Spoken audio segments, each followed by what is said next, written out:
there. Yeah, down here next to the big rock. Well, there you are. It's good to see you today.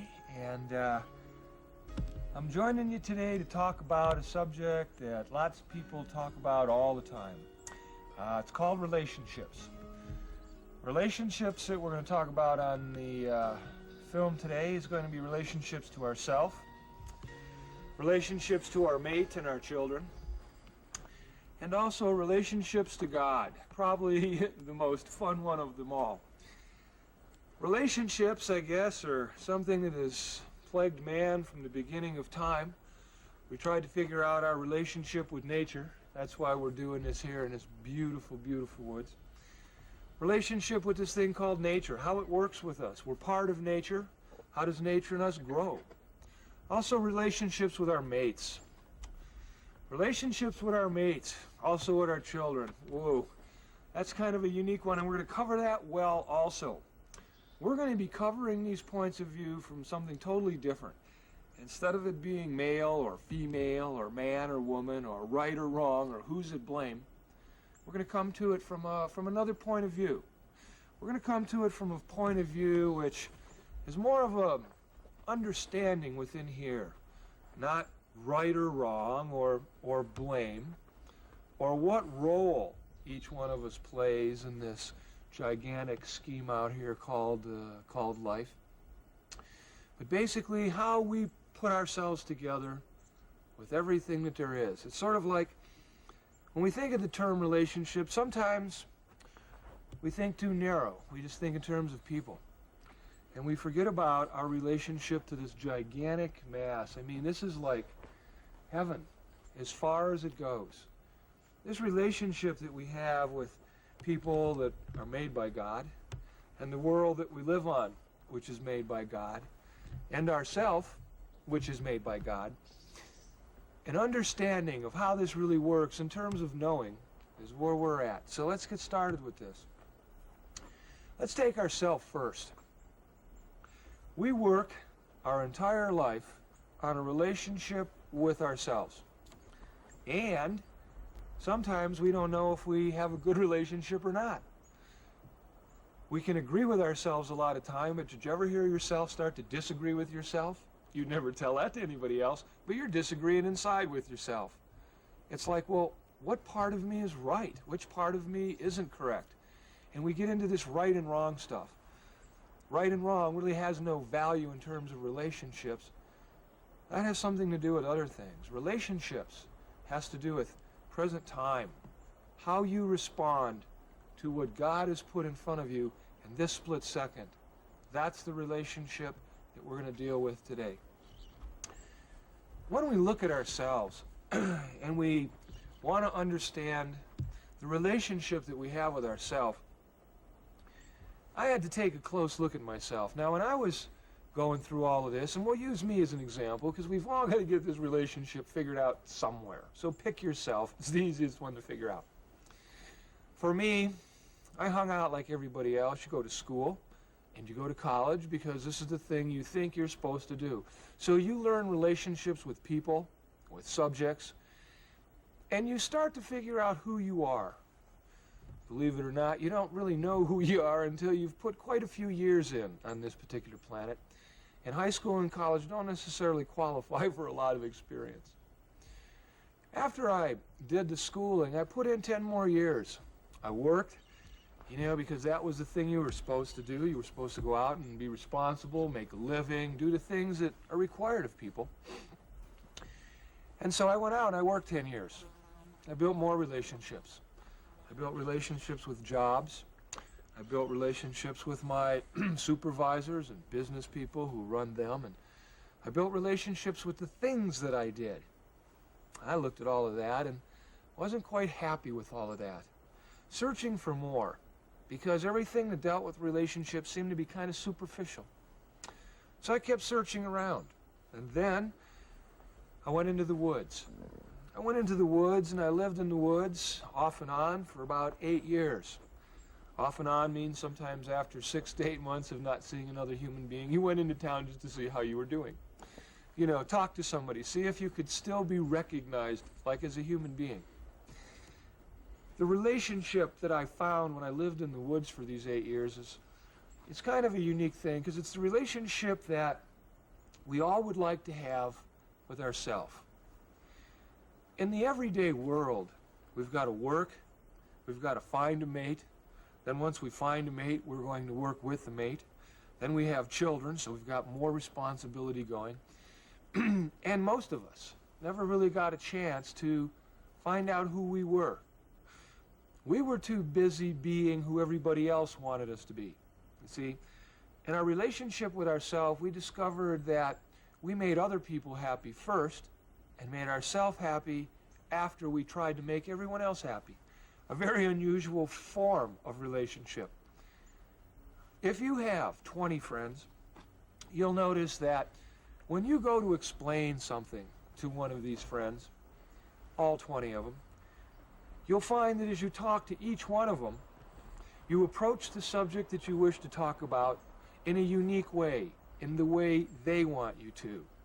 If you look at your friends, you'll find that you can explain one story to 20 friends 20 different ways. And the reason that you're going to explain it 20 different ways is because each person expects you to explain it to them the way they're used to hearing you explain. Now you got 20 different friends, you got 20 different ways of explaining yourself. Who's the real you? Which one of these 20 explanations is the one you like the most? When we're hanging out with all these people on the planet, we don't really ever know who we are unless we take the time to find out. This is why I went into the woods for the 8 years, and so now I'd like to share with you the knowledge that I put together from that 8-year span of finding a relationship. I think the first thing that you have to do in any relationship is figure out who the person is that you're having a relationship with. And seeing as how it's yourself, you're going to have to start to take the time to really see who you are. Now, of course, everybody'd like to say, well, I know who I am, but who are you really? Now, an example of this is somebody just kind of comes up to you and says, well, hey, you know, what are you doing this weekend? And you go, well, gee, I thought I'd go do this or I'd go do that. Why? What did you want to do? Now, when this person asks you what you wanted to do, we've got pictures as to what would make us happy. Like, maybe we like to go to the bar and dance all weekend, or go to stock car races, or, you know, go see the Trotters, or go to a movie, or have dinner. You've got a standard thing that you like to do. Well, let's see who you really are. When this friend says, let's go do something, instead of giving it your standard answer that you have given time and time immortal, why don't you take that split second, look at yourself, and decide what you want to do in that moment. Not the habit of what you're normally used to doing, but what do you want to do in that moment? Do you really want to go to dinner for the zillionth time again? Or how would you like to go to, say, the county fair, something that doesn't show up that often? Or, gee, you don't really go to the movies much, but you heard there was a really far-out flick and you wanted to see it, so wow, go. See who you are. See if, by changing yourself just a little bit, if you can get an idea on who you are. Maybe going and having that meal all the time is something really important for you. It's sort of like, it really gives you peace of mind. Then at least you know that this is part of who you are. I think in discovering who we are, it's kind of tricky because most of us look back at our past self as we grow through our ages, and we try to identify what we thought we wanted to be. We will do that as our life goes on. We will pick, fictional characters or fictional ideas on who we think we should be or how we should live. And we try to become that. We form a personality that exemplifies that particular aspect. Who you are then is really a hero, a personification of something other than yourself. To find out who you are, you have to bring yourself into present time. Who you were when you made this great business deal 2 years ago and you're still living your reputation on it really doesn't help you discover who you are right here, right now. Going to these meals and all these real unique things that you've done for all of these years really doesn't discover who you are right here, right now while you're eating escargot or something. Because each time you eat that particular food, you have different thoughts, different ideas, and you've grown into a completely new, different person. And so the key with finding out who we are as a relationship is, we must learn how to stay in present time. We must learn how to act in this split second the way we want life to treat us. This relationship is unique. See, if we go on pictures of who we used to be, because say people enjoyed us as this form, if we go back to these pictures on who we used to be, we can't grow. We're confined to somebody else's picture. If we're always in the future, always trying to be something, trying to be something, trying to be something, what we forget is who we are right now. And we never give ourselves enough credit right here, right now. We're always trying to be this thing out here, and you never find out who you are. You're always trying to be something out there. So I discovered that in personal relationships with oneself, you have to be honest with yourself, and you have to be right here with yourself.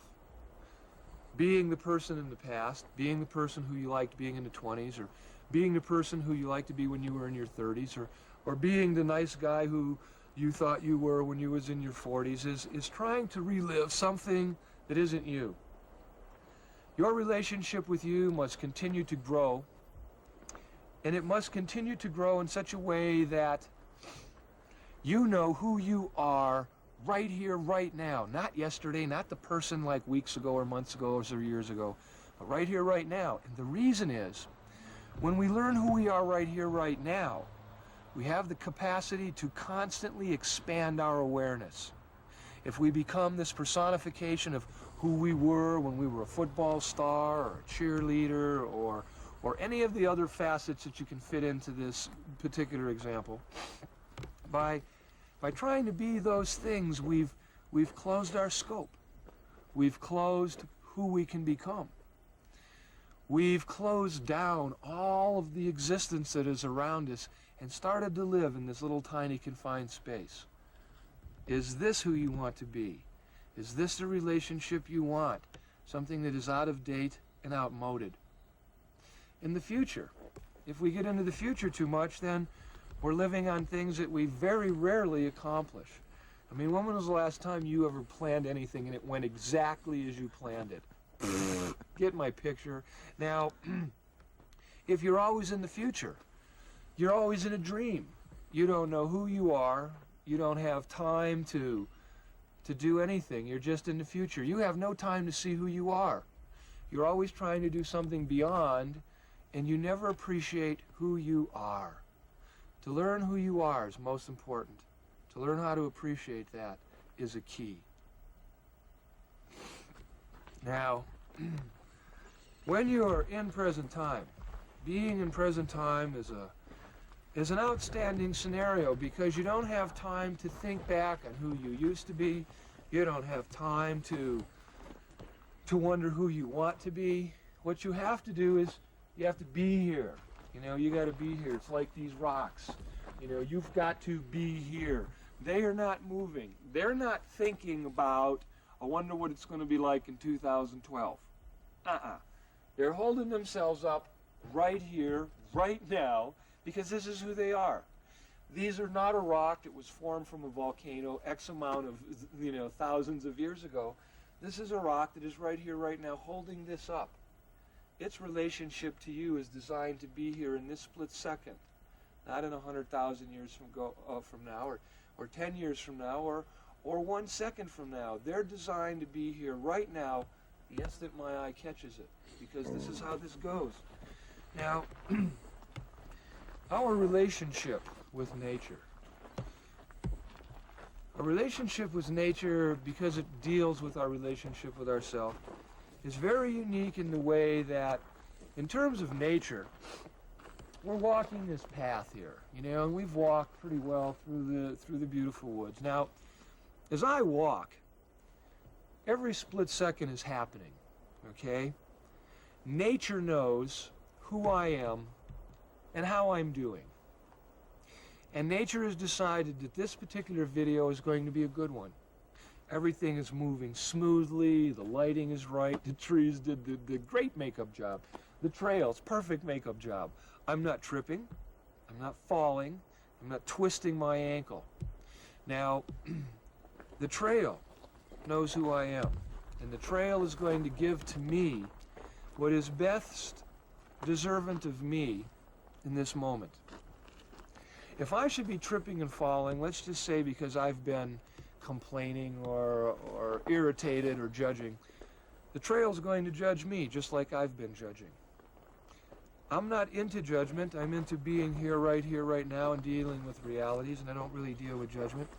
So this trail deals with me in this split second, right here, right now, and it works well with me. Now, this relationship with nature, let's just say in this present moment, I'm dealing in present time, and all of a sudden this moment comes up and I stumble. Who knows why I stumble? I'm in present time and yet I stumble. Well, I needed to stumble to learn something. Don't know what it was, but I needed to learn something. If I can catch everything that happens to me in life, then I begin to understand more about who I am. I begin to understand more of my relationship with nature. Let's say you're always out, bad rapping this or bad rapping that, or you're tossing a beer can out the window, or, God, pick one. I'd say you're always dumping on nature, pick up trash that often. And so now here's nature. Nature's got to work back with you. How do you treat nature is how nature is going to treat you back. It's a relationship. Do you give nature a hard time? If you do, based on this world of duality, nature will give you a hard time back. Almost like a trip. We put out energy all the time. Loving, not so loving. And for every action, there is a like and equal reaction, and it comes back to us. Let's say we're wasteful. Nature can be wasteful with us. Say we, just don't care about nature. Nature doesn't care about us. There's an interplay with nature that is unique, very unique, because this interplay that we have with nature never goes awry. She always gives us exactly what we're looking for. Whether we're looking for a swamped boat when we go fishing, or probably the greatest ocean cruise we ever had. Nature plays her part in making sure that whatever we put out to her, we get back exactly. This is our relationship to nature. Staying with these natural examples, how about if you just really don't necessarily take care of the plants in your yard? It's not that you hate them, it's just not your thing. And the plants go, this guy or this woman's really not into giving me a lot of water. But that can work, that works out. You'll also notice that when people like that go to buy flowers at the florist, they don't get what you would call the knock your eyeballs out type floral arrangements. Basically what you end up with is basically what you would have given your plants in the front yard. You guys following me on this example now? Nature. She's a lot more than a plant. She's a lot more than a tree. She's a lot more than me or you put together. How do you take care of nature in the air? Do you swear about our pollution? Do you complain about the air that we breathe? I know we're good people, but I also know we complain about the air that we breathe. We go, wow, the pollution's high. Every time we say, wow, the air's a bummer, and geez, what are we going to do about all this pollutants? Whether you believe it or not, you give energy to negativeness. You give energy to stuff like, yeah, the air is polluted. Now, as you give all of this energy to, yeah, the air is polluted, basically, the air hears you. It knows what you're doing. It knows what you're saying. And so, did you ever notice that, if you rap hard enough that the air is really bothering you, you cough, you wheeze every now and then, probably a little bit more than other people. Or you're complaining about the drought. the drought to drought the water's not here, what are we going to do, you know, I'm getting tired of not being able to flush my toilet all the time, you know. So here we are complaining about what? Water, our life source, our relationship to something that is so important to us. We're 90% liquid, 83% water, and we're out there complaining about water. As you complain about the water, that relationship that you have with that water, which is you ragging about it's not good enough, is the relationship that water is going to give back to you. How about the relationship with wood and ecology and all of these other things? Are you so busy whining and complaining that you forget that your whining and complaining is not helping? Pollution. You name any kind, you say whatever you want about it. If you're sitting there complaining about it, you're adding to the complaint. You're adding to the energy of having nature support you back and giving you what you want, a hard time, not enough water. This isn't working for you. That isn't working for you. The oil prices. When we complain, we're complaining about our relationship with God. I mean, what is the beef? What you're really complaining about is the things that we've done, not the things that God have done. So this is what I mean by our relationship to ourself. The trees are ourself, and we've cut down lots of ourself. The water is ourself, you know, and we haven't taken that good a care of it, and we've kind of messed with it. The air is ourself, and we have messed with that. And now we have to understand our relationship to ourself and to all of these things that we've just mentioned. The relationship that one has with themselves is, as you do things to nature, let's say you changed the oil in the car and you poured it down the drain rather than someplace where it should have been. In your head you thought to yourself, boy, I shouldn't have put the oil in the drain, but I did it anyhow, and oh well. Did you notice that inside of yourself your relationship with the oil and the planet came up, but you didn't really know how to respond? You're probably bummed that you put the oil down the drain, but you did it anyhow. At least here you're becoming aware of your relationship. You're becoming aware of the fact that, like, wow, what you do with the rest of this planet is important because it's your relationship with yourself. When you cheat out on the road, you beat that yellow light, you beat that red light. That's a relationship with a light. It's a simple traffic light. How many times have you noticed a traffic light give you a hard time back? Got a favorite one? Say you got a favorite one on the block somewhere where this particular traffic light gives you a hard time all the time to the point where you already accept it. That's because you got a relationship going with a traffic light. Now I know this is kind of silly, but isn't everything out there the relationship that you got to deal with? Isn't every single relationship that you make out there one that's going to come back? Even if that relationship is with a traffic light? Even if that relationship is with a traffic light, that traffic light is going to give you a relationship back.